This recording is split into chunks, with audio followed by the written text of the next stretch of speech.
Wow. If it wasn't for Tony, oh. What's up, guys? Welcome back to my channel. Today, I have a very interesting video, to say the least, and a highly requested video. I didn't know so many people would want to see this video, but I kind of get it, and it's the Aaliyah conspiracy video, addressing the conspiracies about Aaliyah and her life, her career, and her death over the last 19 years. I've seen many conspiracy theories. I'm pretty sure all of y'all have seen many conspiracy theories. I posted the question on my community tab and I got over 200 comments. So I'm just like, at this point, I might have to make a part 2. But I'm going to address and give my opinion on the top voted ones for this one. Also, I'm going to give a trigger warning because some of these are really bizarre and out there. So some of these things I'm about to read, don't, just take it with a grain of salt, because it is a conspiracy theory. So here we go. The first one is that basically Aaliyah was sacrificed and her death was not an accident. And to be honest, this is the thing, right? When news first came out, it was perceived and it was like, oh, it was just considered like a tragic accident. Like, oh, a preventable accident. Like, oh, if Aaliyah and her team would have just listened and they wouldn't have got on the plane with all the luggage, if she would have just waited one more day, and then the blame was put on Aaliyah and her team, right? But the more, as you get older, as I got older, because when this happened, I was real young. As I got older, you found out more details, you research, you just be like, something is not adding up. It's missing puzzle pieces. It's a missing equation. It's an unsolved equation. There's something missing, some details missing, some things that were not really released, and all these years it's just been perceived as an accident. But when you really add everything up, it just doesn't make sense. Now we get, oh, it's an accident, but the things leading up to it, it's many different details that were left out. Only the people down there know what happened. It could be said this happened, they told them this, they told them that. Aaliyah called this person, she called that person before it happened. Oh, Aaliyah wasn't aware. We will never know.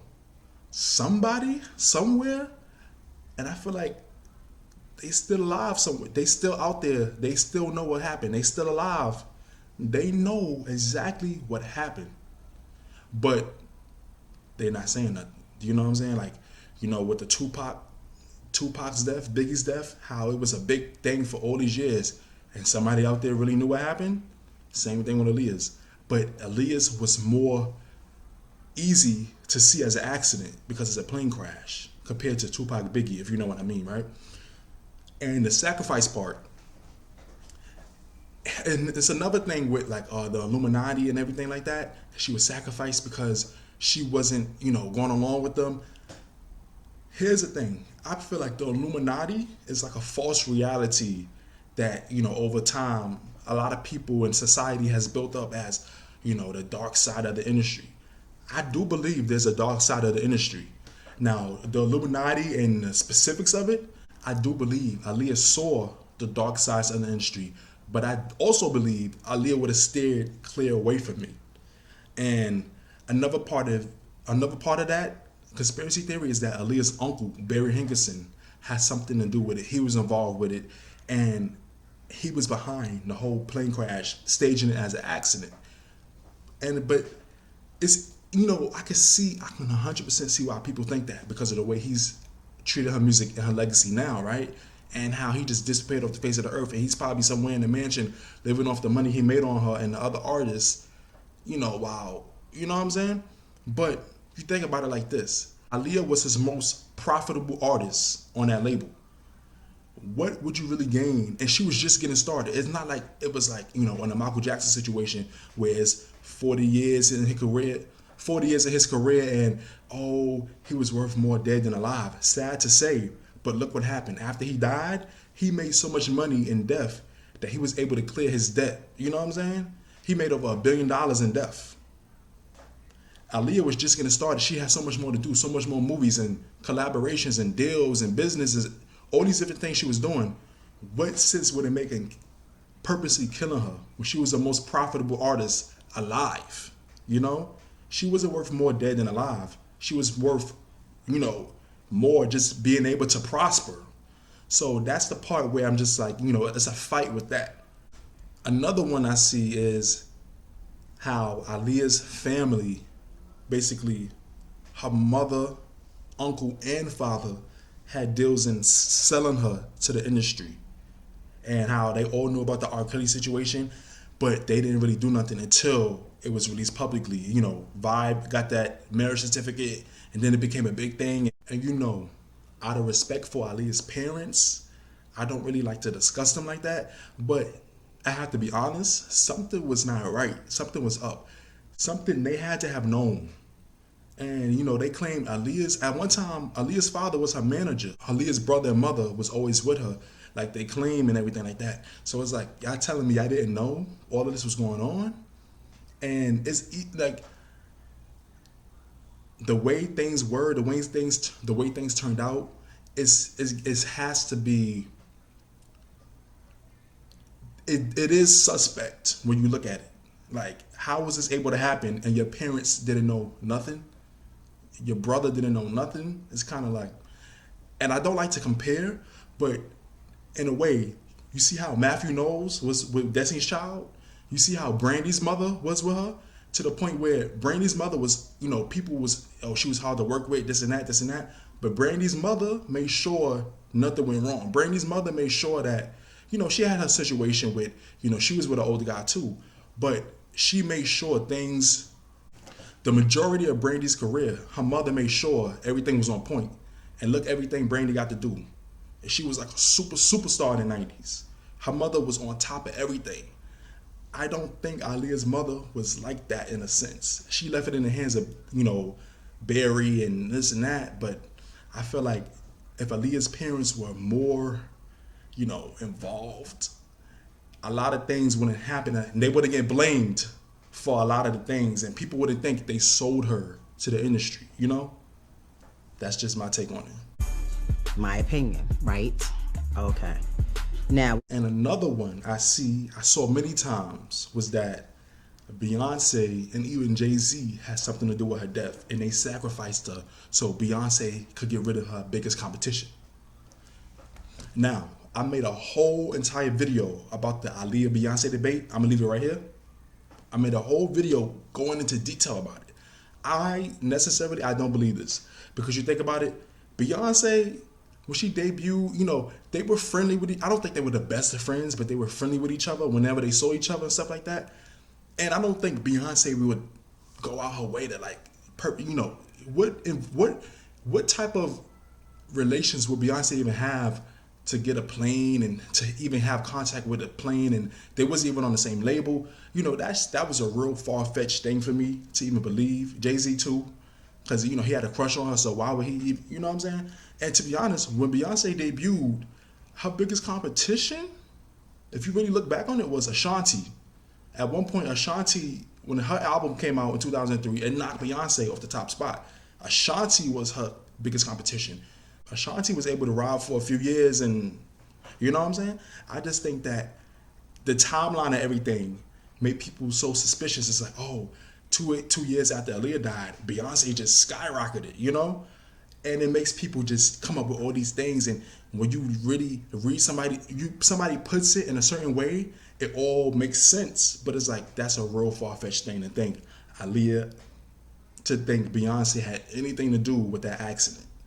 Somewhere, somebody in Aaliyah's circle, I believe, has something to do with the accident. Or they could have did something or said something or made a call to prevent any of that from happening. That's what I do believe. And believe it or not, another one I've seen many times is that Aaliyah engaged in lesbianism, basically saying she had relationships with women.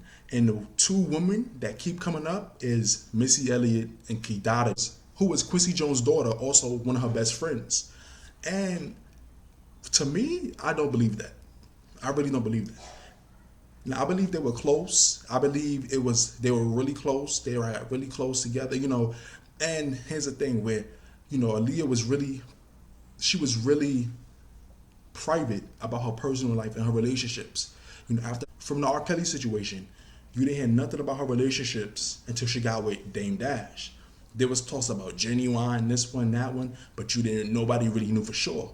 So because she was so close to Missy Elliott, and people already think Missy Elliott is a lesbian herself, and Kidada, and she had the whole tomboy thing going on when she first came out into One in a Million era.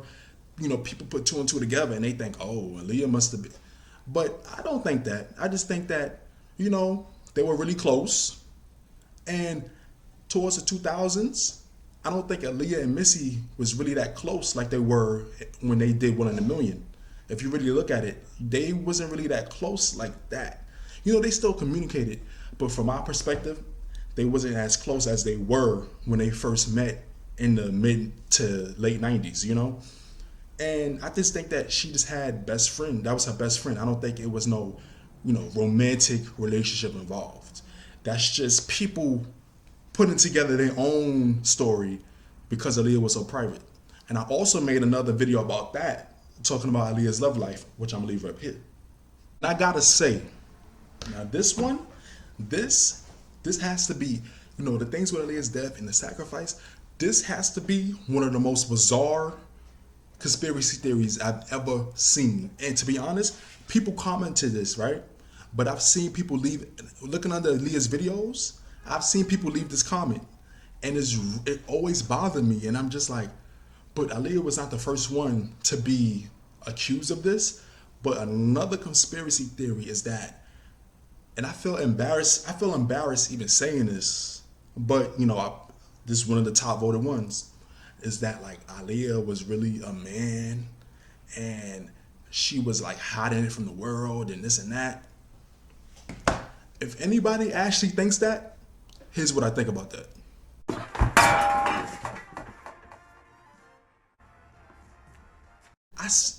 And the thing about it is, I've seen it many different times. I've seen it people say it on Twitter. I've seen people say it in the YouTube comments. It's not a lot of people, but the little times I do see it, it stands out. And I'm just like, what? Are y'all fucking kidding me? Are you dead ass? Like, I don't even curse like that, but that's a thing where I'm just like, are you dead ass right now? About it is, after the reasoning behind it is how, Aaliyah's body wasn't curvy, like say as like Beyonce or whatever, right? She was, but petite woman exists. Women with her body type exists.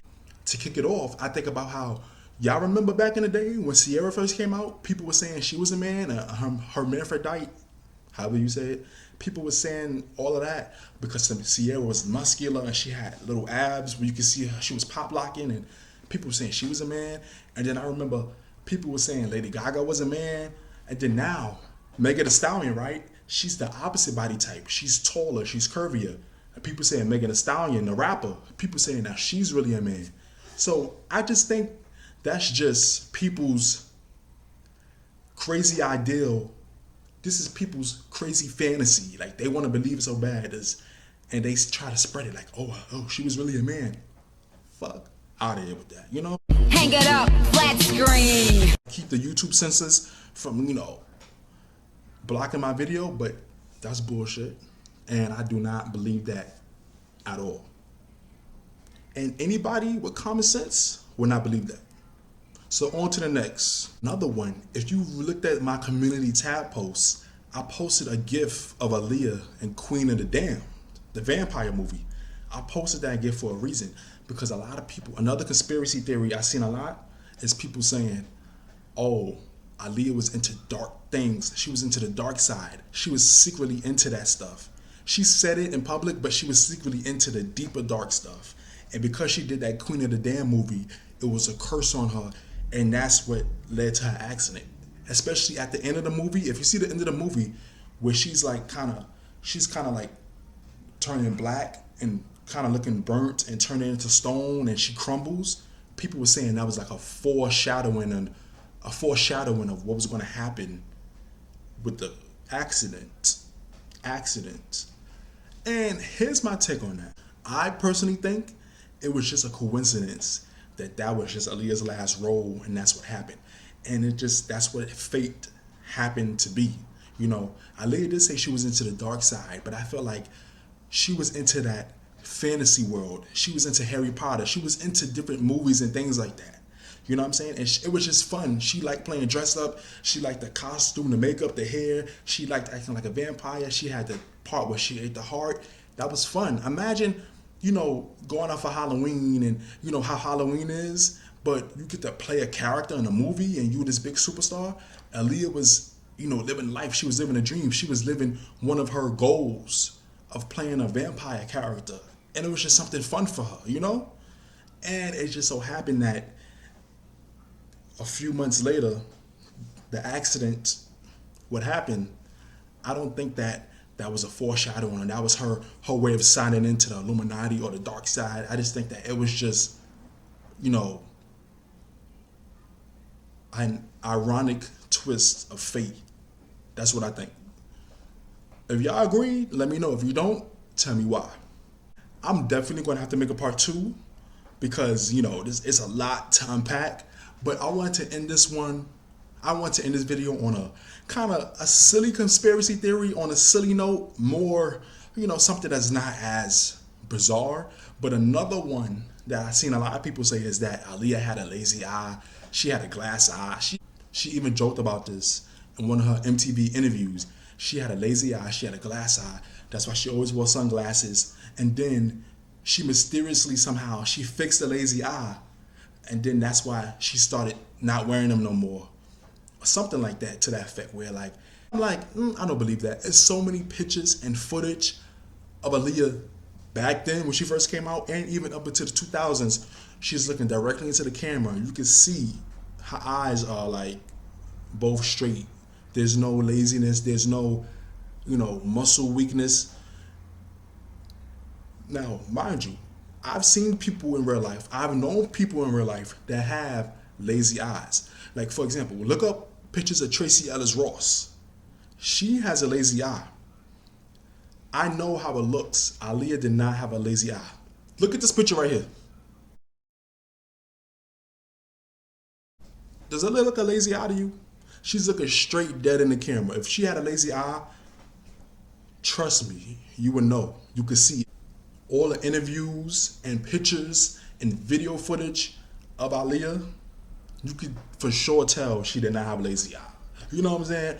And I'm taking it as a joke because Aaliyah took it as a joke, but she did not have no lazy eye. That was just another rumor, conspiracy theory that some people made up, and it's just been a long-lasting rumor over the years, even to the point where back then, when Aaliyah was alive, she even heard about it. So, it's just one of those y'all know she didn't have no lazy eye. Anyways, guys, after doing this, I realized that this was just part 1. I'm gonna do a part 2. This was just my opinion on some of the most popular voted Aaliyah conspiracy theories that have to do with her life, career, and death. And those were just my opinions on them. What are y'all opinions on them? Do y'all agree with me? Because after a year of doing these Aaliyah videos, I'm pretty sure most of us are on the same page. If not on the same page, we're on the same chapter. You know what I'm saying? So I feel like most of y'all would get where I'm coming from. If you don't agree with me on certain conspiracy theories, tell me why. Why do you disagree? Or what are some other conspiracy theories that I miss and you would like for me to talk about in part 2? You know what I'm saying? Let me know down below. Let's get this discussion going. This should be one of the most interesting comment sections of any of my videos. So, like I said before, let me know. Don't forget to comment, subscribe, hit the notification bell. Thanks for watching and listening. I'll see y'all in the next video.